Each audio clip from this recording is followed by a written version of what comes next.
আসলে সত্যি কথা বলতে কি, একটা মেয়ে যদি চায় যে আমি আমার ইজ্জত ধরে রাখবো, কোনো ছেলের ক্ষমতা নাই সেই ইজ্জত নষ্ট করে। এটাই সত্য কথা। আমার স্ত্রী এই কথাটা খুব জোরালোভাবে আমাকে বলে, আমি যখন রাস্তায় হাঁটবো, আমি যদি চাই তাহলে কোনো ছেলে আমার কাছে ঘেঁষতে পারবে না। আমি সুযোগ দিলে তখন ঘেঁষতে পারবে।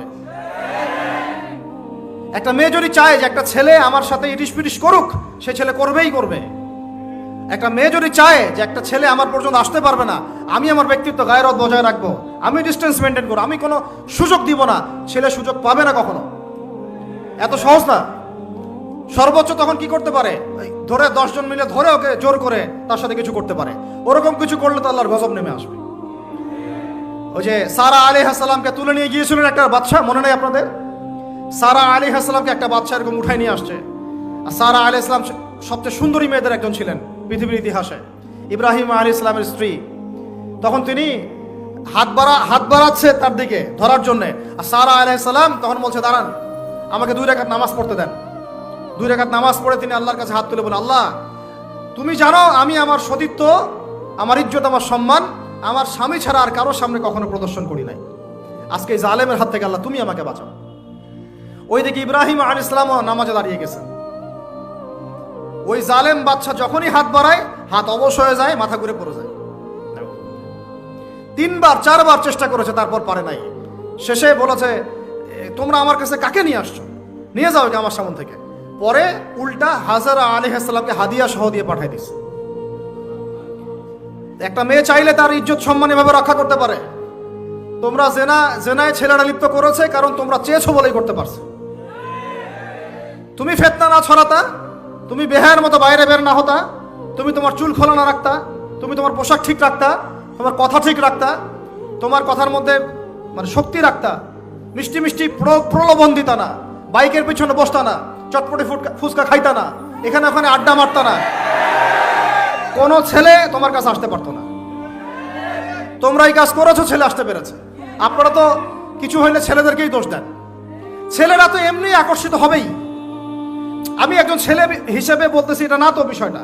একটা ছেলের ফিতরত এটা, যে তার কাছে সবচেয়ে সুন্দর মনে হবে একটা মেয়েকে। এটা একটা ছেলের ফিতরত, স্বভাব ধর্ম।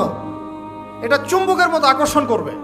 আর এর উপর যখন আপনি এটাকে ফ্রি অ্যাক্সেস করে দিবেন, লাইসেন্স করে দিবেন, বেপর্দায় বের হবে, গায়ের জামা কাপড়ও ঠিক নাই, হ্যাঁ, তারপর কথাবার্তা মিষ্টি মিষ্টি প্রলোভিত টানতেছে, সিডিউস করতেছে, তখন তো একটা ছেলে মিসগাইডেড হইতেই পারে। স্বাভাবিক। ছেলেরও দোষ আছে, কিন্তু অবশ্যই এখানে মেয়েরও দোষ আছে। আমরা তো অনেক সময় ঢাকা শহরে দেখি রাত 10টা 12টা বাজতেছে, আমরা মাহফিল করে যাচ্ছি, কোনোদিন বাসায় ফিরতে 1টা 2টা 3টাও বাজে। রাত 3টার সময় ছেলে মেয়ে বাইকে করে ঘুরতেছে ঢাকা শহরে। ওই মেয়েটার কি বাসায় বাবা নাই, ভাই নাই, কোনো স্বামী বা কেউ নাই, মাহরাম কেউ নাই? তো আমরা সুযোগ দিচ্ছি বলেই তো আমাদের ঘর পর্যন্ত ঢুকতে পারছে। সবার আগে মেয়েদেরকে শক্ত হইতে হবে। আর মেয়ের বাবা যারা, আমি তো নিজেও মেয়ের বাবা, আমরা বাচ্চাদের সাথে সময় কাটাই আর ভাবি যা কি যে হবে ভবিষ্যতে আল্লাহ ভালো জানেন। কিভাবে মেয়েকে মানুষ করব, কিভাবে সতীত্ব রক্ষা করবে আমাদের মেয়েরা। যা চলতেছে অনেক মাদ্রাসার মেয়ে পর্যন্ত নষ্ট হয়ে গেছে। আপনারা জানেন না তো, আমরা জানি কথা। মাদ্রাসায় পড়ুয়া বহু মেয়ে নষ্ট হয়ে গেছে। যতদিন পর্যন্ত এদের হাতে মোবাইল ফোন ছিল না, ইজ্জত ঠিক ছিল। মোবাইল ফোনটা যখনই ঢুকেছে, ইজ্জত নষ্ট হয়ে গেছে বহু মেয়ের। আমি এরকম জানি, বলতে চাচ্ছি না। যাই হোক, ওই জায়গায় আসেন, ওই ছেলেটা তখন 100 স্বর্ণমুদ্রা অর্জন করেছে, কষ্ট করে আর্ন করেছে। যে আপনাদেরকে বলে যে নিজের পায়ে দাঁড়াও, তারপরে তোমার সাথে রাজি। সে অনেক কষ্ট করে 100 স্বর্ণমুদ্রা অর্জন করে মেয়ের কাছে গিয়েছে। চাচাতো বোনকে বলেছে যে স্বর্ণমুদ্রা নাও, এখন বলো তুমি রাজি না। সে মেয়ে বলছে হ্যাঁ ঠিক আছে।